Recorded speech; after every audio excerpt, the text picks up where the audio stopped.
Alrighty guys, what is going on? It's Austin here, and today I got a video for you, and we are doing another top 5 for you guys, and we're doing zombies. I know, it's so crazy to have zombies come back to the channel. I'm loving it, and I'm just happy that the community's doing well, and we finally see a rise in zombie viewership again. But anyway, without further ado, we are doing the top 5 overrated maps in all of zombies. We're talking Black Ops 1, 2, 3, 4, and World at War. I almost forgot about that one there. Whoops, that would have been awful if I did that. But anyway, we're only talking about Treyarch zombies because that's the only zombies that really matters, and that's coming from a guy that likes to play Extinction. Anyway, let's get right into it. With our number 5, we have Ascension. Ascension was really great for its time, but if this map released nowadays, I feel like people would still enjoy it, but it would kind of have the same problem that 9 has, just really easy.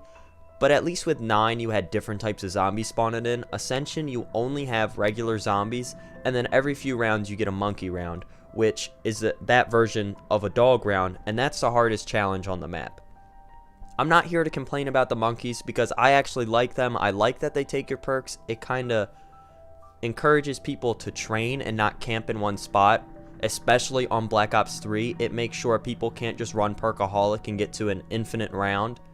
It kind of restrains the player and sees how much you can do with the least amount of perks, and we never really saw that again, so I like that viewpoint from Ascension. But that being said, I can't ignore the fact that this has PhD. The original Ascension has PhD on it. It's got the Thunder Gun. It's got these amazing train spots, which as a zombies player and you train, it's great, but it's a little too easy. You can pretty much get the Thunder Gun and get to whatever round you want with only 2 perks. For our number 4 spot, we have Call of the Dead. Now I want you guys to think back, alright? Once upon a time, people thought Call of the Dead was a bad map.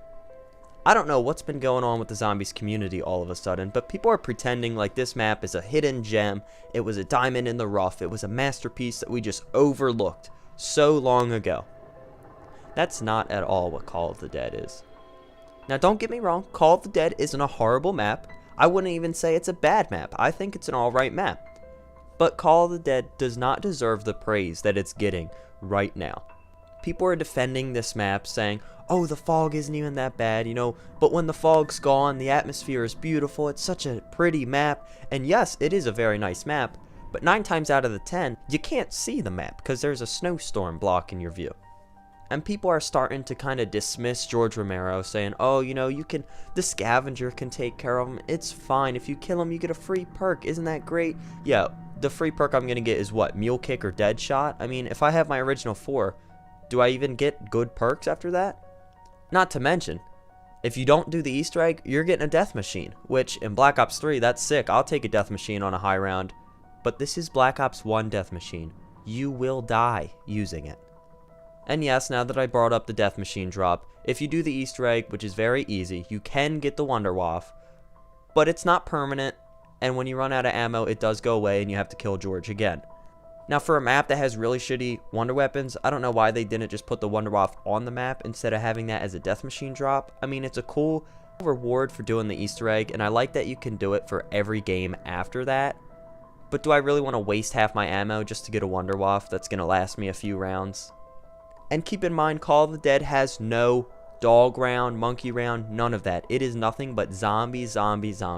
And that takes a high round attempt and doubles it in length. And it makes it a little more repetitive.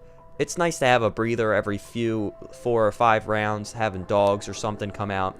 It's a quick round. You can kind of take a breath and say, alright, let's get this max ammo, and then let's regroup. Call of the Dead for me is just a fun map, but that's about it. And if I'm walking up a staircase one more time and I get blocked by George Romero and I'm down, I'm probably going to saw my disc in half. For number 3, we have a personal favorite of mine.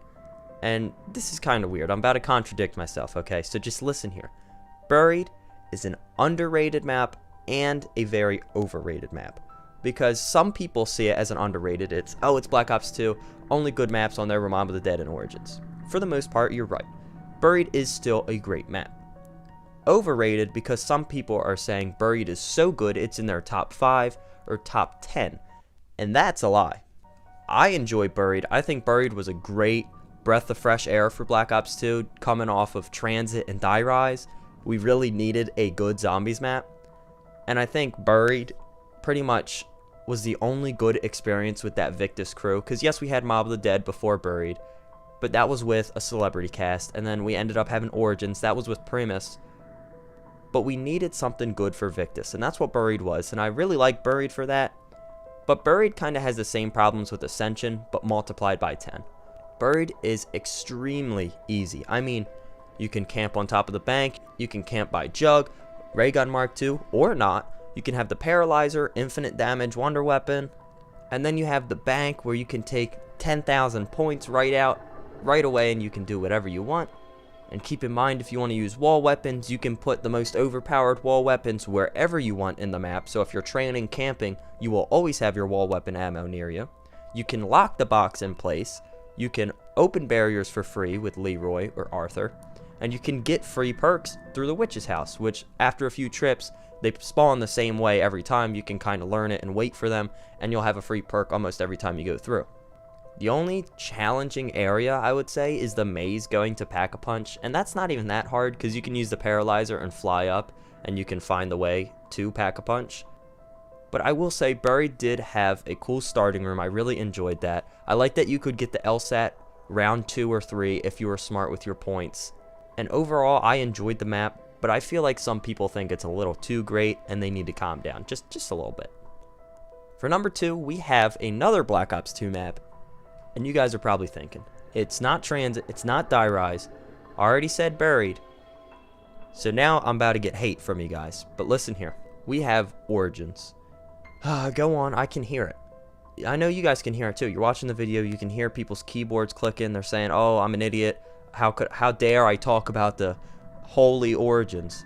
Origins takes too long to set up. Okay, I want you guys to think about it this way. Think of setting up on Origins, getting the staff, upgrading the staff, getting the Maxis drone, building the shield, all that, okay? Think about that without using a YouTube guide. You had to do all that by yourself. Would you be able to figure that out in a timely manner? Or would you be like 50 games in being like, oh my god, I found out how to build the ice staff. This is awesome. I don't think so. Because I know myself, I won't be able to upgrade it without a guide. Now I can because I've done it so many times, but if I had to figure out those upgrade steps, yeah, I'd be using the wind staff right now. Just, nope, not even going to try to upgrade any staffs. Not even going to try. Nope. And not to mention the Easter egg. Oh my god, I finished this Easter egg on round 17. Round 17. I got 2 Panzers the whole game, and I beat the Easter egg. Everybody talks about the end cutscene. Sure, the end cutscene's cool. But the Easter egg leading up to it was literally set up for the game and don't get mud on a rock. Like I said with the other maps, I don't hate Origins. Origins is fun. It's just Origins takes way too long to set up. If I'm playing for an hour of Origins, at least half of that time is me setting up, getting my staff, getting the shield, getting the Maxis drone, doing the damn gramophone shit, placing, not placing, placing, not placing. Origins is a pain in the ass, but it's fun. Coming in at number 1, we have our childhood favorite. It's all of our favorites. Come on, you know it is. Kino Der Toten. Now, it hurts my heart to put Kino at number 1 because I hate to think of it as overrated. I love this map. I think it's an all-time map, but I have to admit that I'm overrating it. You know, I'm looking at it with rose-colored glasses. I'm a little nostalgic looking back at it. Kino Der Toten is an awesome map and it's really fun. But it's also easy and plain, and it's really got nothing new from Derice. Fun fact that some of you guys may know is Kino Der Toten was supposed to be DLC 4 in World at War, and I like to think how it would be different if it was in there, because Kino Der Toten was supposed to have the Wunderwaffe in it, and I don't know if it would be as easy if it had the Wunderwaffe instead of the Thunder Gun. Training on the stage would have definitely been different. And Kino Der Toten is a different kind of map. It's kind of like a 3-lane map. It's got the middle going straight to the stage, the left side, which is the alley, and the right side, which is those weird rooms. I don't know what to call them at all. But the whole left side of the map, the whole alley, the only reason to go in there is to get double tap or to hold square on the rock, and you can do the music Easter egg. And that's a one-time thing. And double tap pretty much sucks in Black Ops 1. So if you really wanted to, you can ignore that whole area of the map. So now you're just left with the stage area and the right. And you only really go through the right side of the map to get to the stage or to help set up. Once you're set up, you don't really leave the stage. The only time you're gonna leave is when you go pack-a-punch and you teleport back and you're in the main spawn room. And then you're gonna immediately run back to the stage. Thinking Kino is an all-time map just because I played it when I was a kid and it was my first zombies map, it's not really fair to the maps like Buried or Call of the Dead, really the other maps on this list, because they weren't released at that time. If Buried was our first Call of Duty map, we probably wouldn't be saying, oh, it was so easy, the bank is broken, there's so many glitches. We wouldn't be saying that. We would say, man, that was my first high round. Like, that map was so fun. I played that for hours. But you guys see what I'm saying, how things would have changed if it was timed differently. I'm sure a lot of us wouldn't really care about the problems in Call of the Dead. If that was the first map, we would have thought it was crazy. Oh my god, we have a gun that turns zombies into humans. We have an explosive sniper. This is crazy. What's this, Wonderwaff? What is this? Anyway, that's just my opinion. Leave your opinion, your top 5, down below in the comments. I always like to read that. I like to see how my opinion stacks up with you guys, because we all share some common interests, but we also prefer different maps, because zombies is a very large community, and there's, you know, different strokes for different folks. So, I mean, you could like Transit in your top 5, or Voyage of Despair. You know who you are. I know you're watching this video. Yes, I just called you out. Anyway, have a wonderful day, everybody. Make sure to check out my other zombies video. It's talking about the state of the zombies community and how well we can come back and get ready for Black Ops 5. I'm going to leave it at that. I'm not going to say anything else for it. Check it up in the top right. Link also in the description. Or you can check out my Modern Warfare 2 campaign remastered walkthrough. Oh, that's a mouthful.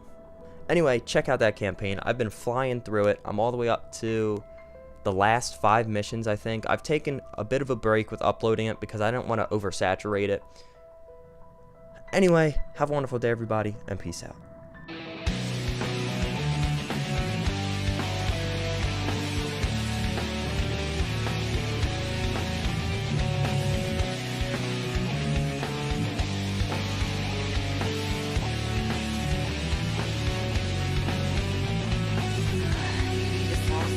I am